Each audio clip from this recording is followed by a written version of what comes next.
வணக்கம். ஒரு துக்கமான நாள் தான் சொல்லணும் இது. என்னை பொறுத்த வரைக்கும் மருத்துவமனைக்கு போகும்போதெல்லாம் அன்பு சகோதரர், அன்பு நண்பர், புரட்சி கலைஞர் கேப்டன் அவர்கள் பூர்ண குணமடைந்து வீட்டுக்கு வந்து மறுபடியும் பழைய விஜயகாந்த் அவரை பார்ப்போம்னு நினச்சிட்டு இருந்த பல பேருக்கு இது மிகப்பெரிய ஒரு அதிர்ச்சி.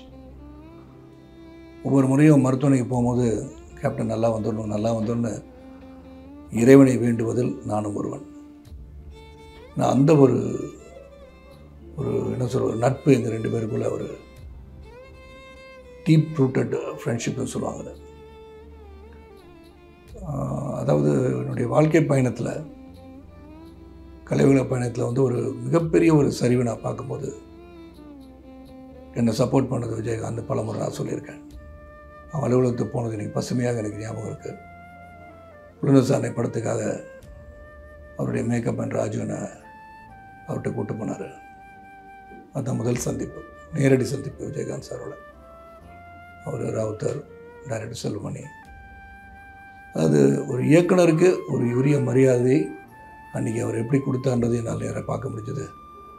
அவருடைய முடிவுக்கு எந்த ஒரு மாற்றம் இல்லாமல் ஒரு புதுமுகத்தை அந்த படத்தில், ஒரு மிகப்பெரிய ஒரு படத்தில் இன்ட்ரடியூஸ் பண்ணணும் போது அவர் எந்த ஒரு இதுவும் கேட்கல, யார் என்னன்னு கேட்டுக்கல. படம் தயாரிச்சிருக்காரு அப்படின்னு அந்த மேக்கப் மேன் ராஜு சொல்லியிருப்பாங்க. படத்தில் போட்டார். அன்று துவங்கி அந்த நட்பு இன்று வரை நான் வந்து விஜயகாந்த் வாழ்ந்து கொண்டிருக்கிறார் தான் நினச்சிட்ருக்கேன்.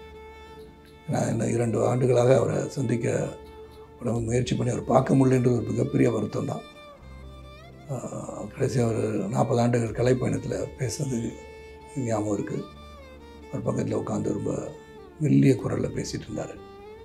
அப்பயே வந்து பழைய நண்பரை பார்க்க முடியவில்லையே என்ற ஒரு மிகப்பெரிய ஒரு ஆதங்கம் எனக்குள்ளே இருந்துகிட்டே இருந்துச்சு.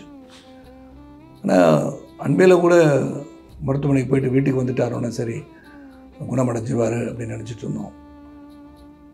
ஆனால் இது ஒரு மிகப்பெரிய ஒரு அதிர்ச்சி தான். இது ஒரு துக்க நாள்லேயே சொல்லலாம். எங்கள் பிறந்த கலை உலகத்துக்கு மட்டுமில்லை, அவரை பின்பற்றி அவரை நேசித்த பலருக்கு இது ஒரு துக்கமான நாள். இந்த நாளில் நான் வந்து சென்னையில் இல்லைன்றது மிகப்பெரிய வருத்தம் எனக்கு. நான் எப்படி இதை பகிர்ந்துக்கிறேன்னு தெரில. தொடர்ந்து வந்து அவருடைய குணங்களை பற்றி சொல்லணும். விஜயகாந்த் சார் வந்து எனக்கு தொடர்ந்து நிறைய படங்கள் வாய்ப்பு கொடுத்தார் எனக்கு. அதுக்கப்புறம் பார்த்திங்கன்னா ஒரு மிகப்பெரிய ஒரு கதாநாயகன், வளர்ந்து வருகின்ற ஒரு கதாநாயகிக்கு வாய்ப்பு தருவார்களா என்பது வந்து மிகவும் கடினம். நான் அந்த ஒரு காலகட்டத்தில் என்ன தாய்மொழின்னு படத்தில் அவங்க பேனரில், அவருடைய பேனரில் ஒரு கதாநாயகனாக நடிக்க வச்சு அதில் ஒரு கௌரவ வேடம் ஏற்று நடித்தவர் விஜயகாந்த் அவர்கள். அந்த அளவுக்கு டீப் ரூட்டட் ரிலேஷன்ஷிப், ஃப்ரெண்ட்ஷிப், அது அவ்வளோ ஒரு நட்பு இந்த 2 பேர் பக்கம். அதில் நடிகர் சங்கத்தை அவருடன் பயணித்த காலங்களை நினைத்து பார்க்கின்றேன். அவருடைய ஆளுமை திறன் அதில் நான் பார்க்க முடிஞ்சது.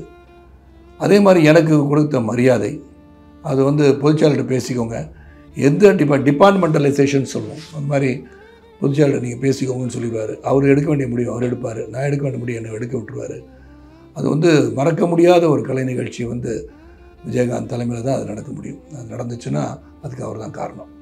நாங்களாம் அவர் கூட இருந்து பயணித்த சகாக்களாக இருந்திருக்காங்க, அவருடன் சேர்ந்து பணியாற்றியவர்களாக இருக்கலாம். நான் முடிவுகள், பிறரை அழைப்பது, எப்படி நடக்கணும், இதெல்லாம் சீரமைப்பு, அதை சீர்படுத்தி எங்களுக்கு கொடுத்தது வந்து விஜயகாந்த் அவர்கள். அவரை இழந்து தவிக்கின்ற ஒரு குடும்பத்தாருக்கும், தேமுதிகவின் உறுப்பினர்களுக்கும், தமிழக மக்களுக்கும், ரசிக பெருமக்களுக்கும் என்னுடைய ஆழ்ந்த அனுதாபங்களை, இரங்கலை என் சார்பாகவும், என் இயக்கத்தின் சார்பாகவும், என் குடும்பத்தின் சார்பாகவும் தெரிவித்துக் கொள்கின்றேன். விஜயகாந்த் சார், நீங்கள் என்றும் அனைவரின் மனங்களில் வாழ்ந்து கொண்டே இருப்பீர்கள். நீங்கள் மறையவில்லை, வாழ்ந்து கொண்டிருக்கிறீர்கள், எங்களை பார்த்து கொண்டிருக்கிறீர்கள் எடுத்துக்கொள்கின்றேன்.